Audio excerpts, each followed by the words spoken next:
देखा सुषमा जी, कितनी स्मार्ट है मेरी परागी।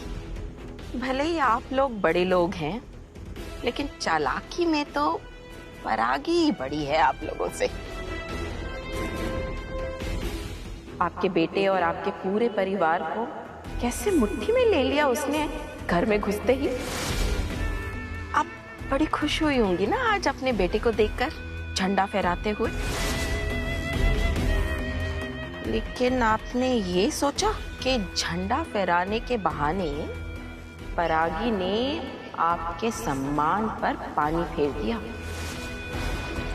अब सबको तो पता ही है कि संजय बाबू यूपीएससी में फेल हो गए।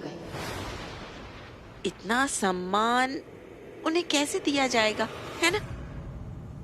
परागी ने उन्हें ये सम्मान भीख में दिया है, और भीख अपमान से बदतर होती है। चलिए मैं चलती हूँ, मुझे पूरे मोहल्ले में लड्डू बांटने हैं। वैसे सुषमा जी, आप ना ये अपमान की आदत ही डाल लीजिए। अरे परागी के माँ बाप के बाद मैंने ही उसे पाला पोसा। अब वो मुझे कुछ नहीं मानती तो आपको तो क्या ही मानेगी। वो एमएलए के जरिए तो उसे एक ऊंचा ओहदा चाहिए था, तो उसने संजय बाबू को ये सम्मान देकर वो उनकी नजरों में बड़ी हो गई। लेकिन मैं तो उसे तब से जानती हूँ जब वो इतनी सी थी। अरे फूक फूक कर कदम रखती है वो।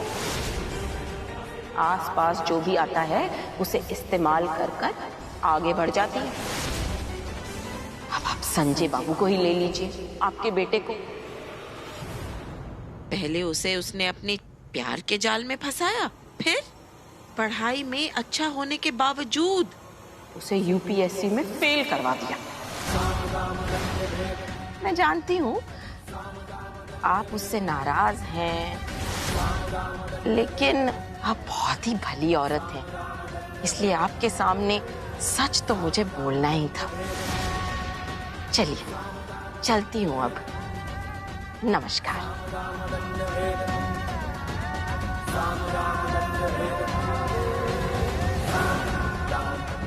हे परागी, तुझे इतने बड़े जश्न में अपनी बड़ी मम्मी की याद नहीं आई? चलो कोई बात नहीं, जब इतना बड़ा जश्न मनाया जा रहा हो, कोई तो होना चाहिए ना बिगाड़ने वाला। उसकी कमी मैंने पूरी कर दी।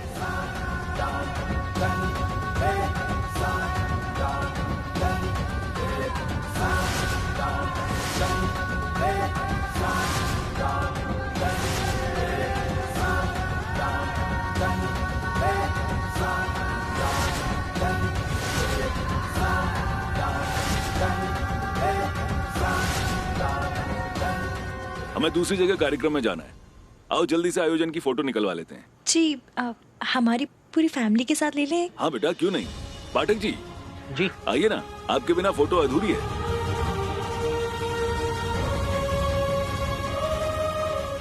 परागी ने ना साबित कर दिया कि वो एक अच्छी टॉपर ही नहीं, एक अच्छी बहू भी है। पाठकों ने दहेज मांगा और उसकी फैमिली ने दे भी दिया। बेचारा संजय फेल हुआ तो भी परागी ने उसकी कितनी रिस्पेक्ट की।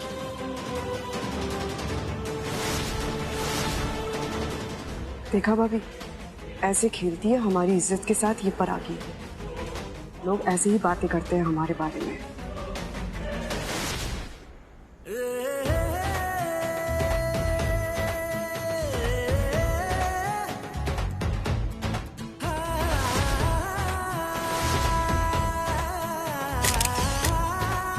आज मेरी फैमिली बेमन से फोटो में एक साथ है।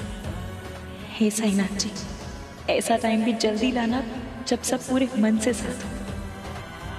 एमएलए साहब, सरस्वती पूजा बहुत जल्द आ रही है, आपको जरूर आना है। जी बिल्कुल, एक आप ही तो हैं जो माँ सरस्वती की बड़ी पूजा करने वाले हैं। बाकी सभी लोग तो लक्ष्मी जी की पूजा करके खुश हैं।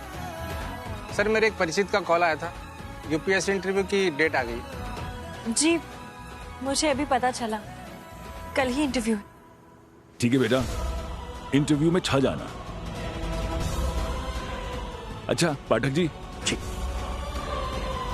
सर हमारे न्यूज़पेपर के लिए आप और एक फोटो दे दीजिए प्लीज। हाँ हाँ क्यों नहीं, ले लो।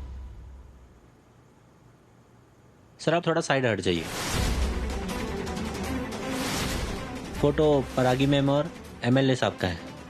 सॉरी, नहीं, मैं फोटो इनके साथ ही खिंचवाऊंगी। परागी, इट्स ओके। फोटो खिंचानी वो भी सर के साथ, वो ज्यादा इंपॉर्टेंट है। और फोटो वैसे भी बड़े न्यूज़पेपर में आएगी।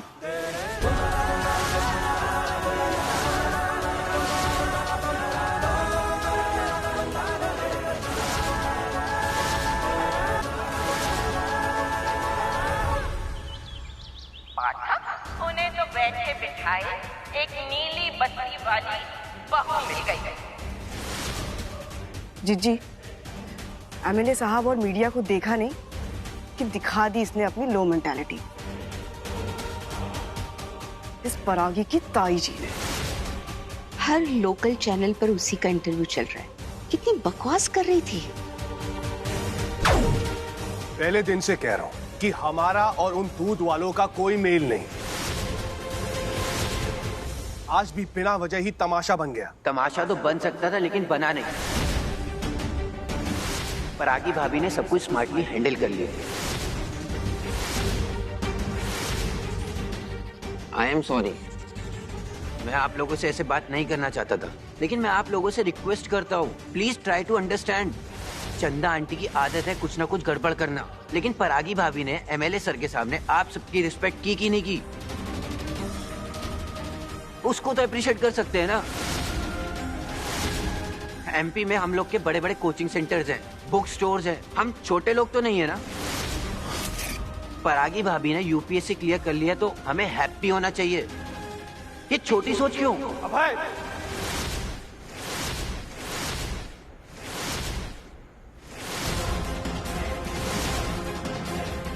Just shut up right now. ठीक है, लेकिन एक बात बताइए, जो मैं बोल रहा हूँ वो गलत है क्या? मुझे ऐसे लगता है कि अभय ने कुछ गलत नहीं कहा।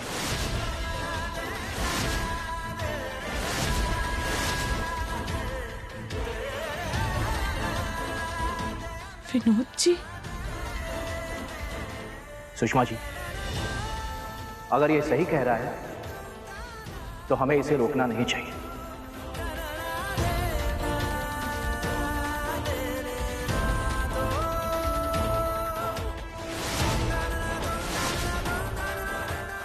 विनोद, अभय अभी छोटा है, इसे चुप कराने की बजाय बड़ों से बहस करना सिखा रहे हो? नहीं जीजी, मुझे नहीं लगता कि इसने कुछ गलत कहा। अगर गलत कहा होता तो मैं उसे जरूर रोकता।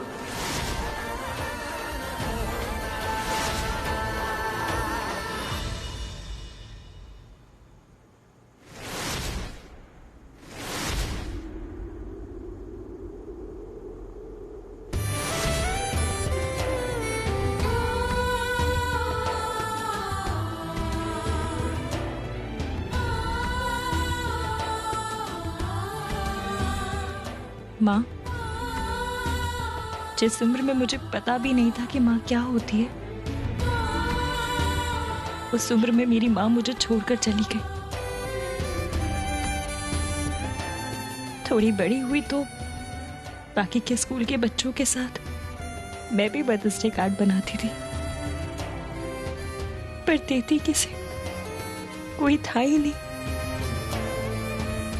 पर देर से ही सही भगवान ने मुझे मेरी माँ दी थी।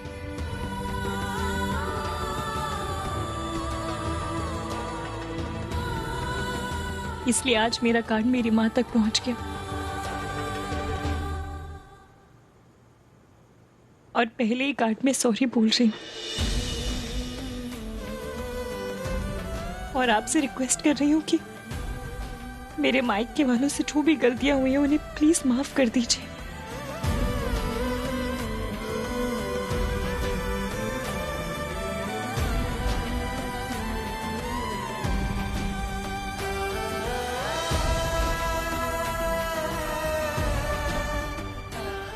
मैं जानती हूँ माँ,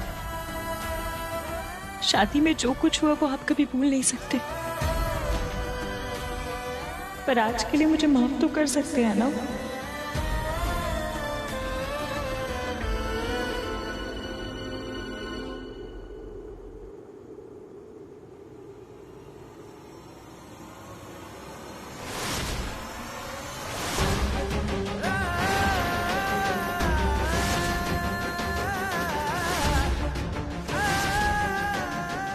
जिस माँ से तुम माफी मांग रही हो ना, उस माँ का दिल छलनी हो चुका, और वो भी तुम्हारी ताई जी की वजह से। कैसे भूल जाऊं मैं, कैसे भूल जाऊं कि तुम्हारी वजह से मेरा बेटा फेल हो गया और तुमने टॉप किया। अपने बेटे की बेइज्जती देख देख कर छलनी हुए दिल में माफी की कोई जगह नहीं है परागी।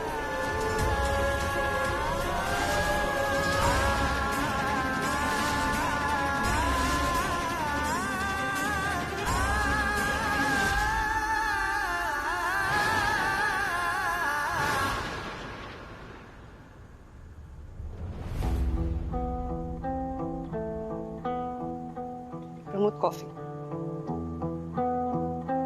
क्या हुआ? क्या सोच रहे हो?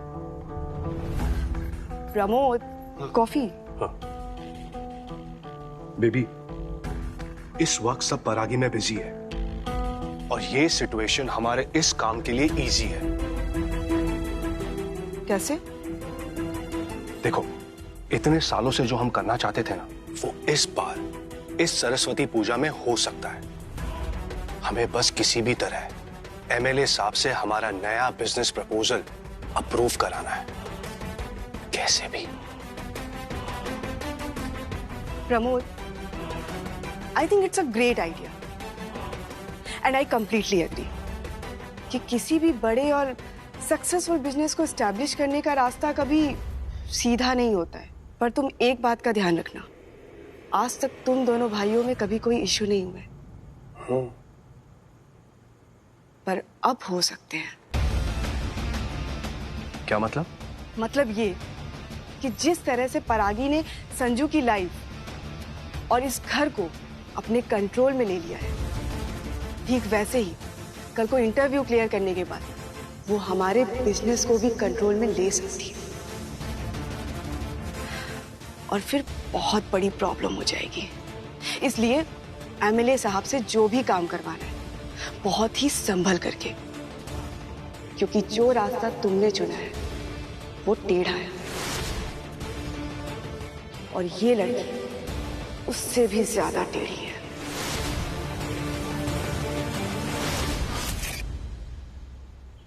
पता है किंकर, बच्चों के पैदा होने से लेकर शादी ब्याह, यहाँ तक कि 55 दिवालियों पे लड्डू खा चुकी हूँ मैं।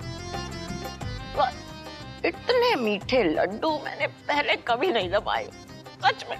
माँ कसम मम्मी, लड्डू है तो बड़े टेस्टी, लेकिन आपके मुंह के हिसाब से लड्डू का साइज थोड़ा छोटा नहीं है? लग तो थोड़ा छोटा ही रहा है। ऐसा करती हूँ, दो एक साथ दबाती हूँ। अरे वाह, क्या कर रही हो तुम? और तुझे अलग से बताना पड़ेगा। हाँ, लड्डू चाहिए तुझे, पता नहीं है माँ को डायबिटीज है। हाँ, और माँ क्या कर क्या रही हो आप? लड्डू खा रही हो। और वो सुषमा आंटी जी के कान में आप क्या फूंक कर आए हो? ऐसा क्या फूंक कर आए हो कि आते ही लड्डू पर थूक पड़ी? अरे बस ये समझ लो कि तुम्हारी माँ बिना लड़े जीत का झंडा फहराने का इंतजाम करके आई है। बिना लड़ाई? मम्मी आपकी बात पूरी तरह पल्ले नहीं पड़ी। हाँ सुनो, जो कांड तलवार तानने से, बंदूकों तोपों में गोला बारूद भरने से नहीं हो सकता ना, वो कांड बहुत आसानी से लोगों के कान भरने से हो सकता है। अब मंथरा कैकेयी को ही ले लो या फिर शकुनी कौरव को देख लो।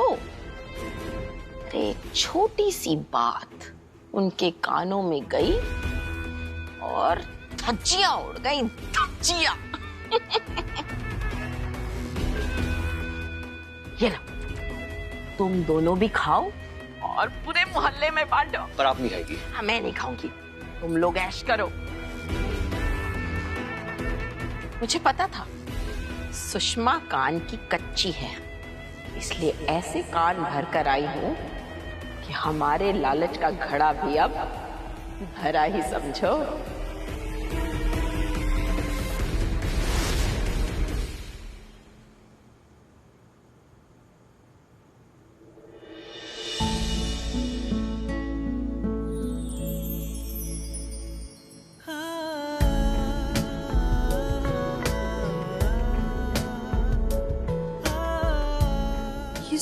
स्टडी टेबल और ये सब संजू ने किया? ऑफ कोर्स उसने किया होगा। हमारे कमरे में और कौन कर सकता है? पर संजू ने ये सब?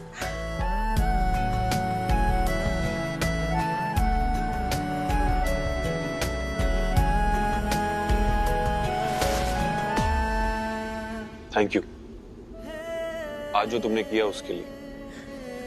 Sanju, I am really sorry. आज जो कुछ है उसके लिए प्लीज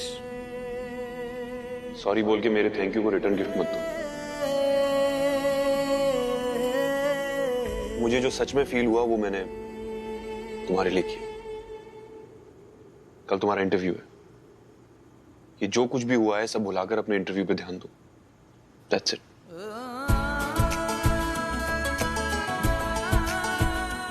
और एक और बात पर आगे, ये जो फिनिशिंग लाइन है बड़ी कमाल की चीज है। सिर्फ एक पल का फासला होता है हार और जीत के बीच में। फिनिशिंग लाइन पर जाकर हारना मत। जो दर्द मैं महसूस कर रहा हूं मैं नहीं चाहता कि तुम करो। प्लीज जीत कर आना।